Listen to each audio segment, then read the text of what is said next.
नमस्कार। एक्चुअली मैं थोड़ा नर्वस हो रहा हूँ। ये मेरा पहला वीडियो है। पहले एक्चुअली पिछले से कभी मैं ऐसा एक टॉपिक का ऊपर अभी मन नहीं बोला हूँ कि ऐसा वीडियो नहीं बनाया हूँ, इसलिए थोड़ा नर्वस लग रहा है। और एक बात क्या है, मैं एक्चुअली उड़ीसा से हूँ। बेसिकली मैं बिलोंग करता हूँ उड़ीसा से, तो मेरा हिंदी प्रोनाउंसिएशन इतना स्ट्रांग नहीं है। जो भी ये चैनल देखेंगे, ये वीडियो देखेंगे, आप थोड़ा कुछ बुरा कमेंट मत दीजिए प्लीज़। आपको रिक्वेस्ट है, आप थोड़ा मेरा कैसे मैं कुछ गलत बोल रहा हूँ तो आपको रिक्वेस्ट है कि आप मेरे को मेरा स्पीकिंग पावर सुधारने के लिए मेरे को कुछ एडवाइस दे सकते हैं आप।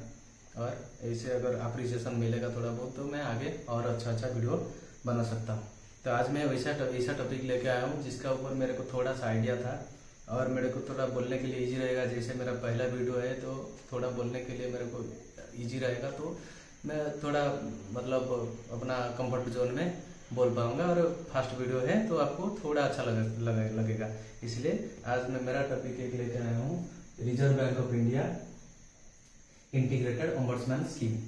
ये टॉपिक से जाने से पहले एक्चुअली मेरा और एक भी चैनल है विरोध जना करके, उसमें एक छोटा चैनल है, उसमें मैं थोड़ा बहुत किधर घूमने के लिए जाता हूँ तो ब्लॉग्स और थोड़ा एंटरटेनमेंट चैनल है, उसमें देते रहता था।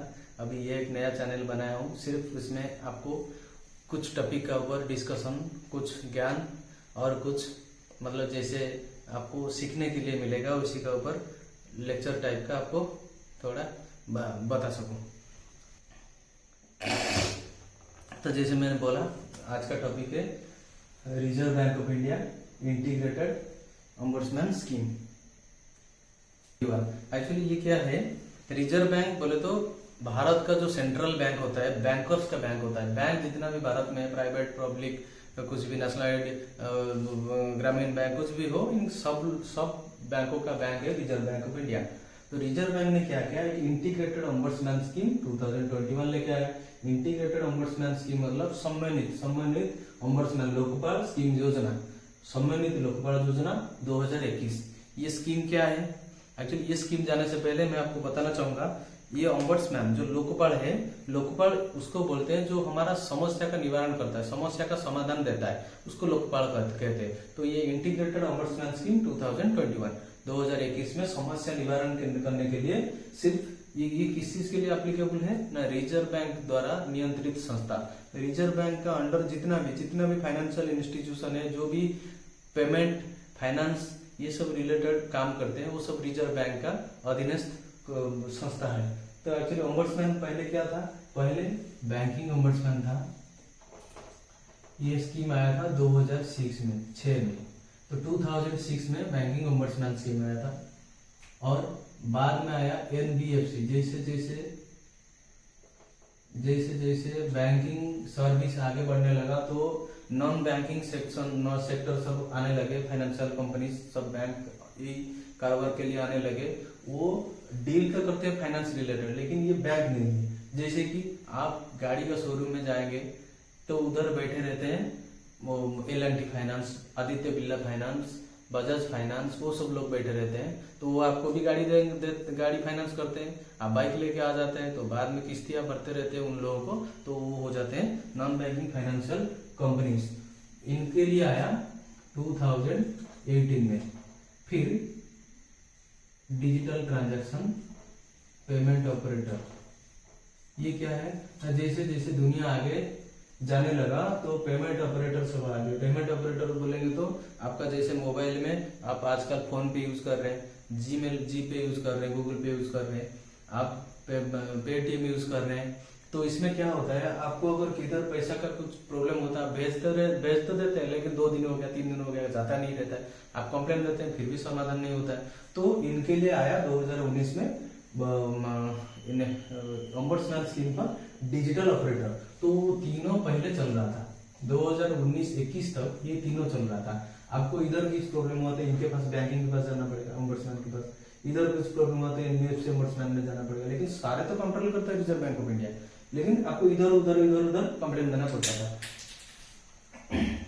तो ये सब देखते हुए रिजर्व बैंक क्या किया ना, बोला कि जैसे एक ही नेशन है, नेशन तो एक है, कंट्री एक, मतलब ओम्बड्समैन एक ही रहेगा। तो वो क्या लेके आया, समन्वित लोकपाल योजना, समन्वित लोकपाल पद्धति 2021 में लेके आया, और ये सब स्कीम आजकल काम नहीं करता है। तो इसको पहले हम समझेंगे कि इधर क्यों जाना है हमको। क्या होता है, कभी कभी देखिए बैंक के साथ हमारा समस्या होता है, हमारा ज्यादा इंटरेस्ट कट जाता है, एटीएम से पैसा विड्रॉल कर रहे हैं, कट गया लेकिन 30 दिन का अंदर नहीं आया, तो हम कंप्लेन तो किए। हर बैंक का, हर संस्था का, हर इंस्टीट्यूशन का अपना अपना ग्रीवेंस रिडक्शन सिस्टम होता है। जैसे आपको यूनियन बैंक में पैसा कट गया तो आप एटीएम कार्ड से निकाल लेते पैसा, तो कट गया अकाउंट से लेकिन आया नहीं। आप क्या करेंगे, एटीएम निकालिए, उसका पीछे देखिए लिखा हुआ रहता है टोल फ्री नंबर, तो आप उसमें कंप्लेन करेंगे। सारे बैंकों का, सारे फाइनेंशियल इंस्टीट्यूशन का, आपको फोन पे में पैसा कट गया, डिडक्ट हो गया लेकिन उधर पहुंचा नहीं, तो आप उसमें देखिए कॉन्टैक्ट सपोर्ट करके कस्टमर केयर सपोर्ट रहता है, आप टिकट जनरेट कर देंगे, वो सोल्यूशन दे देते हैं। लेकिन क्या होता है, कभी कभी हम उतना करने के बाद भी अपना अपना जो इंस्टीट्यूशन का इंटरनल रिडक्शन सिस्टम यूज करने के बाद भी हमको सोल्यूशन नहीं मिलता, तो हम कहाँ जाए, पैसा तो कट हो गया, हम कहाँ जाएंगे। तो हम क्या करते हैं, रिजर्व बैंक इसके लिए फाइनेंस सेक्टर का ऊपर, फाइनेंस जितना एक्टिविटी का ऊपर ज्यादा भरोसा है, लोगों का भरोसा ना टूटे कि हमारा कुछ हो गया तो कोई नहीं है, तो रिजर्व बैंक अपने ही इसमें नाम पे लेकर आया reserve bank integrated ombudsman scheme 2021। तो इसमें हम क्या एक्चुअली ये स्कीम का फायदा क्या है, ये स्कीम का फायदा ये है कि पहले तो देखिए ये तीनों चीज हमको यूज नहीं करना पड़ेगा, हमको एक ही जगह पे सोल्यूशन मिल जाएगा, तो हमको इधर उधर जाना नहीं है। और इसमें क्या रहता है, इसमें आपको घर में बैठ के आप कंप्लेन दे सकते हैं। जैसे कि आप रिजर्व बैंक के वेब पोर्टल ओपन किया है, वेब पोर्टल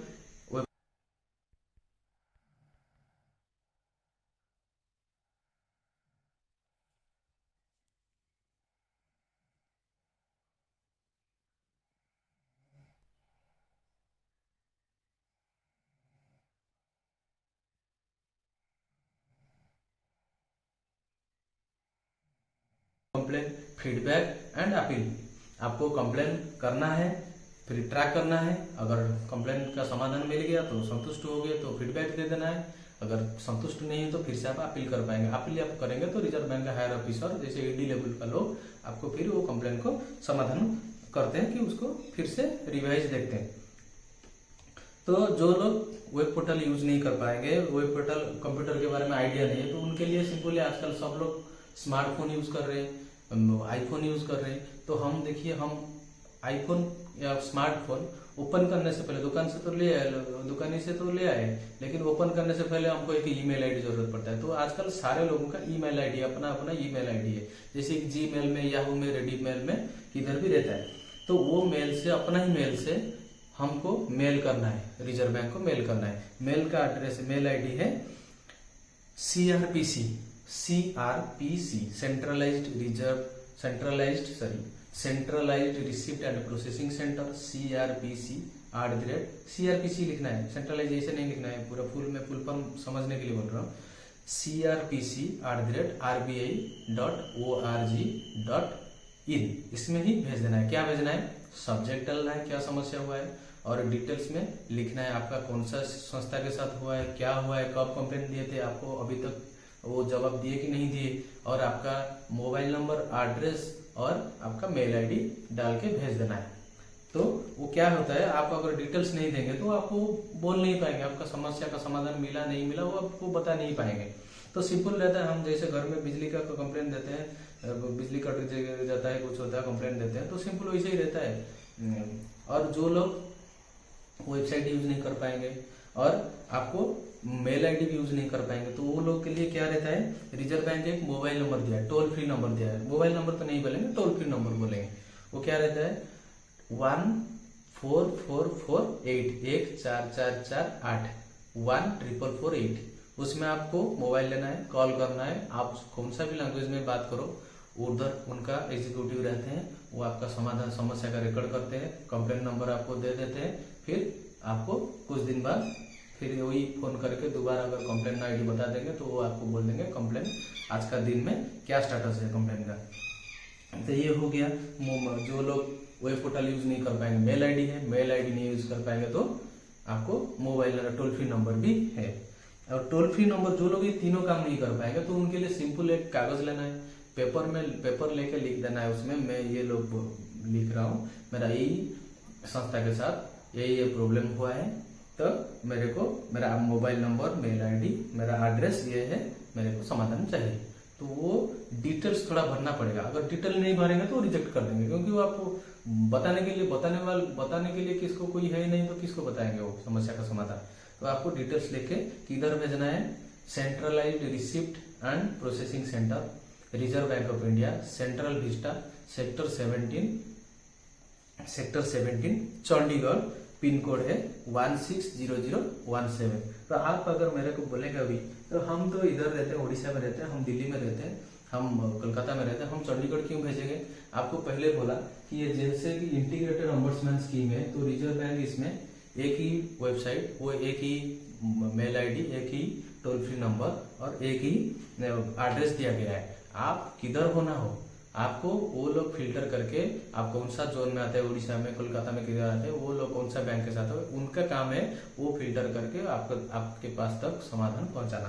तो आपको उसमें उसका ऊपर चिंता करने का जरूरत नहीं है। अच्छा, तो आप कंप्लेन करने से पहले आपको जानना पड़ेगा आपका कंप्लेन कैसा होना चाहिए। आप कंप्लेन जाने के लिए तो जा रहे हैं, लेकिन आपका कंप्लेन कैसा होना चाहिए, रिजर्व बैंक मेरा कंप्लेन एक्सेप्ट करेगा या नहीं करेगा, हमको पता होना चाहिए। कंप्लेन कैसा होना चाहिए, देखिए फाइनेंशियल रिलेटेड होना चाहिए। बैंक के साथ आप डील कर रहे हैं, एनबीएफसी के साथ डील कर रहे हैं और पेमेंट ऑपरेटर्स के साथ डील कर रहे हैं, तो आपका कंप्लेन फाइनेंशियल रिलेटेड होना चाहिए फर्स्ट।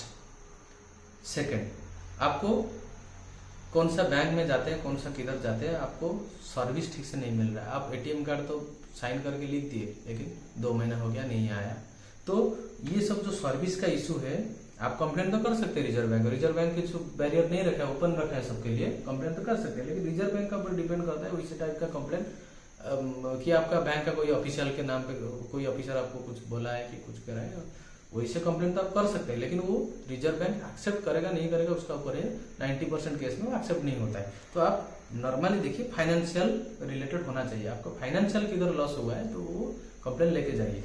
थर्ड, आपका कंप्लेन जिसके साथ हुआ है, समस्या प्रॉब्लम जो संस्था के साथ हुआ है, जो इंस्टीट्यूशन के साथ हुआ है, आपको पहले वो इंस्टीट्यूशन को बोलना पड़ेगा, बोल के आपको एक्नॉलेजमेंट लेना पड़ेगा कि देखिए मेरा ऐसे ऐसे प्रॉब्लम हुआ है, यही संस्था के साथ हुआ है, मैं ये डेट पे कंप्लेन दिया था मेरे को, लेकिन 30 दिन हो गया आज तक समस्या का समाधान नहीं मिला। तो 30 डेज के अंदर अगर समस्या मिल जाता है तो चलता है, 30 डेज के अगर कंप्लीट हो जाता है आपको समाधान नहीं मिलता तो आप वो उसी टाइप का कंप्लेन लेके जा सकते हैं। और 30 डेज नहीं हुआ है लेकिन आप 30 डेज पहले आपका कंप्लेन अगर समस्या जो दिए हैं उसका रिजेक्ट कर देते हैं, खारिज कर देते हैं, तो आप उसी टाइप का भी लेके जा सकते हैं। फिर समझ में आ गया, पहला क्या होना चाहिए, पहला आपका फाइनेंशियल रिलेटेड होना चाहिए, सेकंड सर्विस रिलेटेड होना चाहिए, लेकिन वो रिजर्व बैंक का ऊपर डिपेंड करेगा, वो आप मतलब उसको एक्सेप्ट करेगा नहीं करेगा। तो तीसरा, आपको 30 डेज से ऊपर हो गया समाधान, कुछ नहीं मिला है वो फाइनेंशियल इंस्टीट्यूशन से। फोर्थ, आपको 30 डेज का अंदर है लेकिन आपको रिजेक्ट हुआ है, पार्शियल रिजेक्ट हुआ है, तो इसे लेके जा सकते हैं। तो इसमें फाइनेंशियल रिलेटेड जो है आप अनलिमिटेड, आप कितना भी अमाउंट का लॉस हुआ है आप लेके जा सकते हैं, कुछ उसमें बैरियर नहीं है, आपको इतना अमाउंट तो इधर जाना है उतना अमाउंट कुछ नहीं है, आप कितना भी अमाउंट हो लेके जा सकते हैं। अच्छा, कौन सा कंप्लेन ऐसा है जो आप बिल्कुल उधर नहीं कर सकते, आप करेंगे तो वो रिजर्व बैंक देखेगा ही नहीं, मतलब बिल्कुल नहीं लेना है कंप्लेन। कैसा ना, जैसे कि आजकल सब लोगों को तो लोन जरूरत पड़ता है, हमको सबको लोन चाहिए, लेकिन लोन का कुछ गाइडलाइन, लोन पाने के लिए कुछ गाइडलाइन रहता है जो कि वो संस्था का इंटरनल मैनेजमेंट डिसाइड करता है कि मेरे को एजुकेशन लोन चाहिए, मेरे को हाउसिंग लोन चाहिए, वो बैंक का ऊपर डिपेंड करेगा, मैनेजर उसके लिए बैठा हुआ है कि वो पॉलिसी को, बैंक का जो गाइडलाइन उसको बोलते हैं स्टैट्यूटरी गाइडलाइन बना हुआ है, उसको फॉलो करके ही आपको बोलेगा आपको लोन मिलेगा नहीं मिलेगा, क्यों नहीं मिला है लोन, आप वो सब चीज लेके नहीं जा सकते। दूसरा, आपको सपोज देखिए पहले हमारा, आप देखेंगे आपको पता रहेगा कि कोरोना टाइम पे हमको क्या मिला, हम एटीएम कार्ड के लिए बैंक को देते हैं एप्लीकेशन, तो 3-4 महीना 5 महीना ऐसे एटीएम कार्ड ही नहीं मिला हमको, कि चेकबुक के लिए अप्लाई किए हैं, कभी कितने दिन के लिए नहीं मिला, क्यों? वो क्या होता है, बैंक खुद एटीएम कार्ड या चेकबुक नहीं बनाता है, बैंक एक वेंडर रखा हुआ है, फाइनेंशियल इंस्टीट्यूशन एक वेंडर रखे हुए हैं। तो वो क्या करते हैं, वो वेंडर को देते हैं कि भाई मेरे को 1000 पीस एटीएम का ऑर्डर आया है, तुम बनाओ। तो वो क्या करते हैं, उसी टाइम पे मार्केट में देखो एक माइक्रोचिप जो होता है वो शॉर्टेज हो गया, तो उसके चलते हुए क्या हुआ, एटीएम नहीं बन पाया। तो एटीएम 15 दिन का अंदर मिलना चाहिए, बदले में आपको 3 महीना 4 महीना इसे वेट करना पड़ा। तो 3 महीना 30 डेज के बाद क्यों वेट करना पड़ा, इसे कंप्लेंट आप नहीं लेके जा सकते। क्यों ना, ये बैंक और वो वेंडर के बीच में एग्रीमेंट है, तो बैंक को क्यों वो प्रोवाइड नहीं कर रहा है, बैंक उसके नाम पे केस करेगा, कुछ करेगा, कोर्ट के जाएगा, कोर्ट के पास जाएगा, तो आप उसमें कुछ नहीं कर सकते।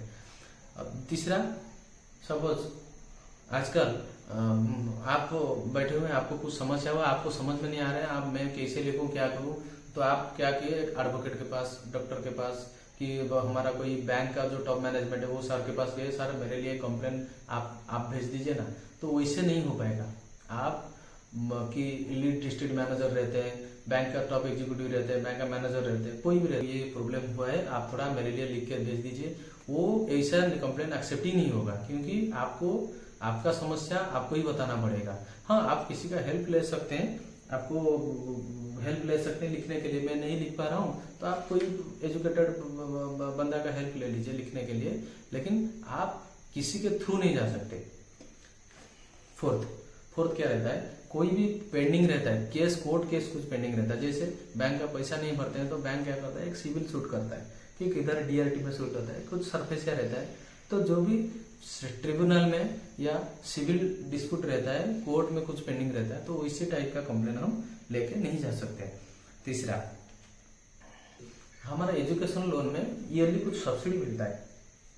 एजुकेशन लोन लिए हुए हैं, हमारे इनकम ग्रुप के हिसाब से स्टेट गवर्नमेंट, सेंट्रल गवर्नमेंट कुछ सब्सिडी देते हैं। तो उसका ऊपर क्या होता है, हमको एक साल में कितना हमारा इंटरेस्ट लगा हुआ है, बैंक का ऐसा प्रोसीजर बनाया हुआ है, बैंक का ऑटोमेटिक को रिपोर्ट ही होता है सेंट्रल गवर्नमेंट को, लेकिन किसी भी कारण से गवर्नमेंट से वो पेमेंट नहीं आया और आपका अकाउंट में क्रेडिट नहीं हुआ है, आप इसका ऊपर कंप्लेन नहीं कर सकते कि मेरा ये साल सब्सिडी इतने दिनों में आना चाहिए था लेकिन नहीं आया, क्यों? आप नहीं कर सकते, क्योंकि बैंक अपने पोर्टल से भेज दिया है, कुछ कारण से वो अभी तक नहीं आया है, तो आपको वेट करना पड़ेगा, ना कि आपको कंप्लेन कर देना चाहिए। कंप्लेन आप कर ही नहीं पाएंगे इसका ऊपर गया। समझ, भारत का बैंक है, रिजर्व बैंक जो है, रिजर्व बैंक ऑफ इंडिया लिखा हुआ है, ये भारत का बैंक है। भारत में जो भी फाइनेंशियल इंस्टीट्यूशन जो जितना भी ये सब ये कर रहे हैं, तो वो रिजर्व बैंक ही उनको देखता है। लेकिन आप रिजर्व बैंक का परव्यू एरिया, जितना भी तरह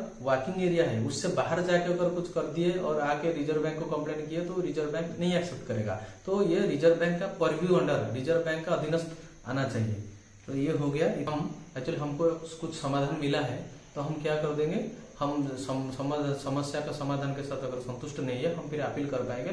और जिस दिन समाधान मिला है, सपोज आज मेरे को प्रॉब्लम सोल्यूशन मिल गया, तो आज से लेकर 30 डेज के अंदर मेरे को फिर से अपील कर पाएंगे। 30 डेज से बाहर नहीं, मेरे को याद आ गया 3 महीना चला गया, मैं फिर अपील करने के लिए आ गया, वैसा नहीं होगा कि किसी को पूछते मेरे को 2 महीना हो गया, फिर कोई बोल दिया मेरे को अरे ये तो तेरा सोल्यूशन नहीं है, फिर 2 महीने बाद नहीं, ऐसा 30 डेज के अंदर जो भी करना है कंप्लेन करना है। तो इसके लिए रिजर्व बैंक आपको इसका ऊपर कंपेंसेशन भी रखा है, आपको जितना लॉस हुआ है वो तो मिलता है। फिर अगर आपको कुछ मेंटली हरास होते हैं, कुछ पेपर वर्क रहता है, तो आपको वो इसका ऊपर कंपेंसेशन भी मिलता है। कंपेंसेशन भी हमारा रिजर्व बैंक देता है। और थैंक यू वेरी मच, देखने के लिए बहुत बहुत धन्यवाद। आपको अगर थोड़ा भी अच्छा लगा होगा तो आप सब्सक्राइब कीजिए, लाइक कीजिए मेरा वीडियो, और थोड़ा मेरे को सोल्यूशन देते रहिए कि क्या क्या मेरे को और ग्राउंड वर्क करना चाहिए मेरा वीडियो, जो लेक्चर वाला वीडियो में, तो मैं और आगे जाके और अच्छा चीज़ आपको दे सकूं और सीखने के लिए चीज़ बता सकूं। तो आप उसी टाइप का कमेंट जरा कीजिए। धन्यवाद।